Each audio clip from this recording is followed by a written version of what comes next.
I'm Jordan Rayner, and this is the Word Before Work.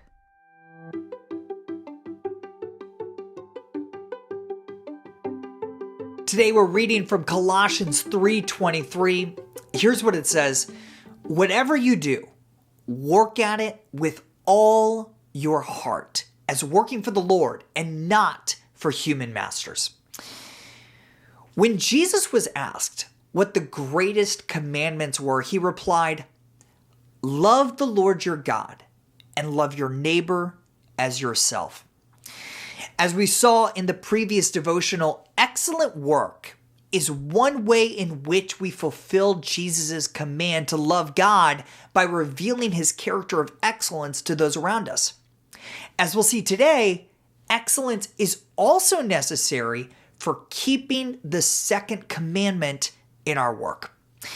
As Christians, we can't say we are seeking to love our neighbor as ourselves and then do our work with mediocrity.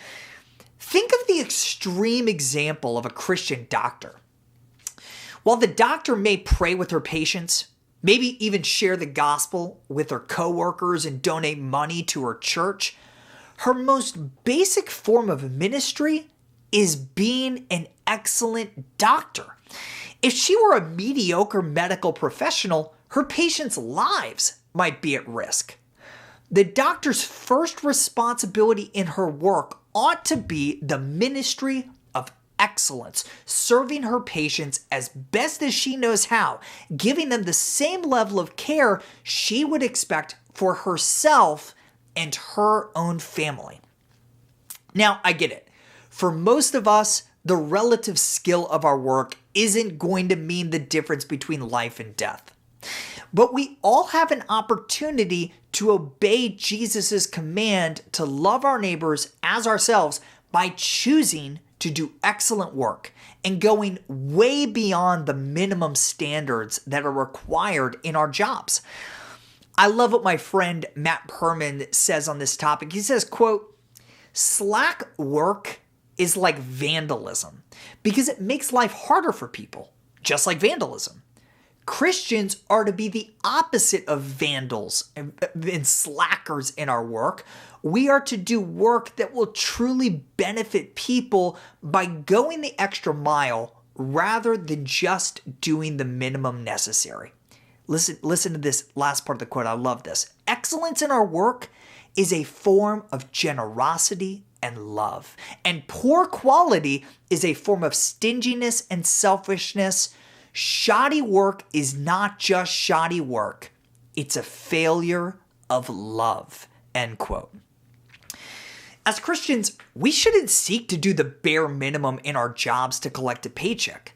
If we believe that our work is a calling from God, we will work heartily as working for the Lord, Colossians 3:23, seeking to glorify God and love others well by being the most focused and excellent doctors, entrepreneurs, teachers, artists, carpenters, and executives we possibly can be.